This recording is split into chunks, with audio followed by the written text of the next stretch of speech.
So ayun mga kasoyo pa, magandang hapon ulit. Kamusta? So ayun. So baka nagtataka kayo, hindi ako naka-helmet ngayon tapos um, pero nakabag. Ngayon kasi is magko-commute na tayo kasi nasira yung ano natin, yung yung bali natin. So pakita ko sa inyo yung nasira niya. Kailangan pa natin bilhan kaya siguro bukas pa natin maayos. Pakita ko sa inyo. So ayun mga kasuyo. So ito po yung ano, nasira yan. Nasira yung lock niya. Kasi di pagdating ko gabi, inaayusin ko sana kaso ngayon lang nasira yun. Nakatambak lang yung ano niya sa gilid. Yan. So kaya yan ang nangyari.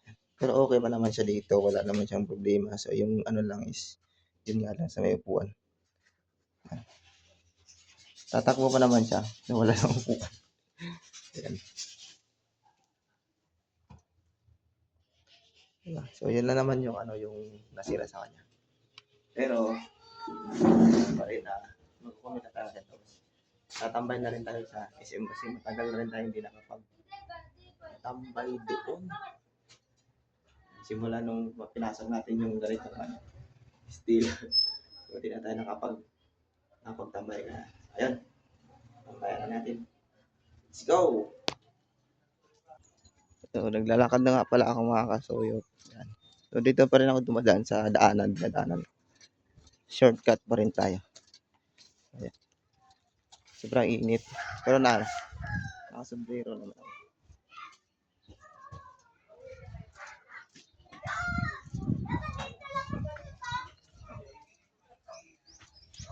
Sombrero. So okay na. So ayan.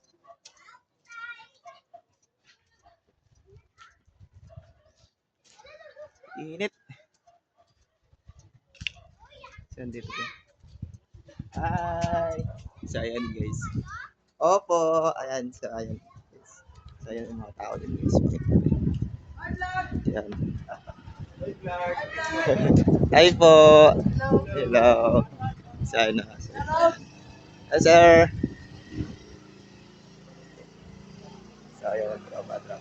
Andito na ako nga pala sa'yo sa may likuan. Sobrang init. So, sige lang. Ganun talaga ang buhay. Mainit man yung panahon pero palagi tayong call.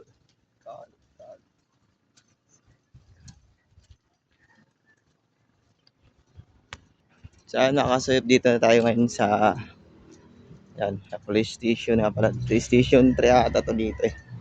So, malapit na ako sa malapit na tayo sa sakayan.